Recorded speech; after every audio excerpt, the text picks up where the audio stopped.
As of April 6th, 2022, the Chicago Blackhawks are officially eliminated from Stanley Cup playoff contention. It was inevitable. The season is officially over. Hawks lose 2-0 to the Seattle Kraken at home. They get shut out by Seattle. Just disappointing again. You have in 2 games at home in a row, you play 2 of the bottom 5 teams in the league. 2 of the teams in the league you're actually better than, and by standings at least. Man, this was just really bad. Again, a lot of the things I said in the last video about, playing bad competition and losing kind of applies here, only this time they didn't even push it to overtime. They just straight up lost, and it wasn't even like a 2-1. It was 2-0. They got shut out. What do you want me to talk about from this game? It's a meaningless game between 2 teams who are eliminated right now, and Seattle just won. That's it. That's it. Seattle just won. I mean, it's on again. I called the last game poetic. This game as well kind of feels poetic because they get eliminated in between the last game and this game.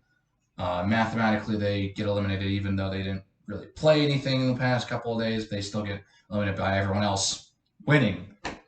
What a concept. Man, do you know what it feels like to win? Because I sure don't. And this comes especially a bit in a weird spot, especially with the expansion team.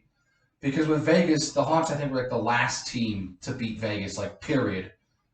Period. Like, I think we lost every game for the first 2 seasons that Vegas was a team against the Knights. And it took us, I think, into the 3rd season of the Golden Knights franchise existence for the Hawks to win a game against them. And then they met up in the playoffs, in the bubble, won 1 game, and that was that. Corey Crawford was, unbelievable in that game, and throughout most of that series was the only reason why some of those games are competitive. This was a big reason why we won against Edmonton. He leaves, and we're stuck with Subban and Delia. We don't play Vegas, and then this year we actually win on the road in Vegas after losing to Arizona. Which, it's weird. After losing to Arizona, we beat, Vegas on the road, and that was also on the road. We lose to Arizona at home, and then we lose to Seattle at home. And I was like, okay, we should not be the last team to beat the Kraken this time around. We should not be the last team to get a win against the expansion team. That's embarrassing. You can't do that. A lot of people really care about that, but especially as it's going on, it's definitely something that can be a point of trash talk. So, you don't want it.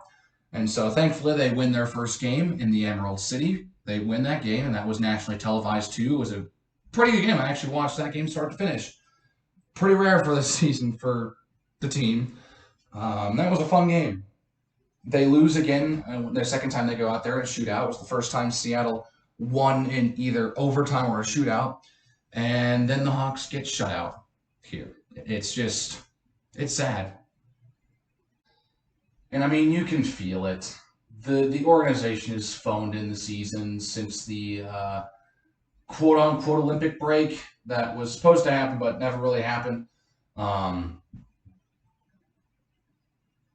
These last 2 months of the season have just been me trying to find some sort of positive and some sort of hope. But in reality, they phoned in the season before halfway through. Halfway through, we hit February. They phoned in the season at that point. And we're looking forward to next year. Bowman's gone. That's a great thing. We got a new GM. There's going to be a lot of reorganization.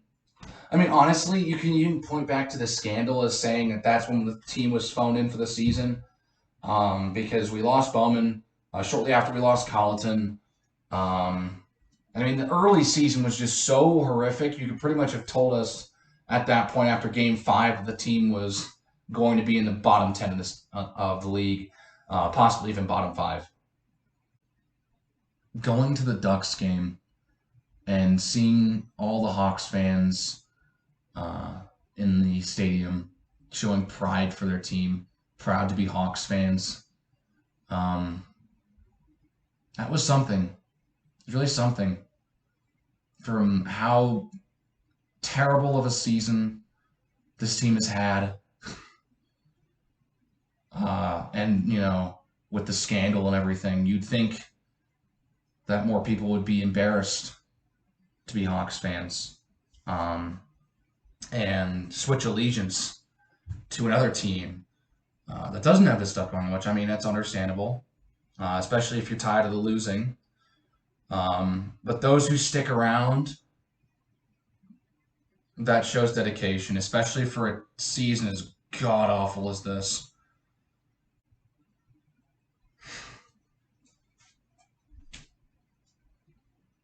And even with the team being really bad, the UC still selling out and still having really good attendance. So that's at least a positive.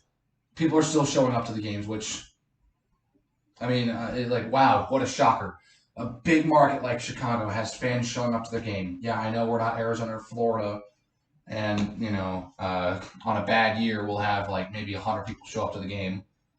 Bit of an over exaggeration, but it's just how the way it is. The Hawks will not have that trouble. They did, and then this resurgence that they've had, in the past decade, really brought people back to the UC to watch the Hawks and the Bulls at the same time.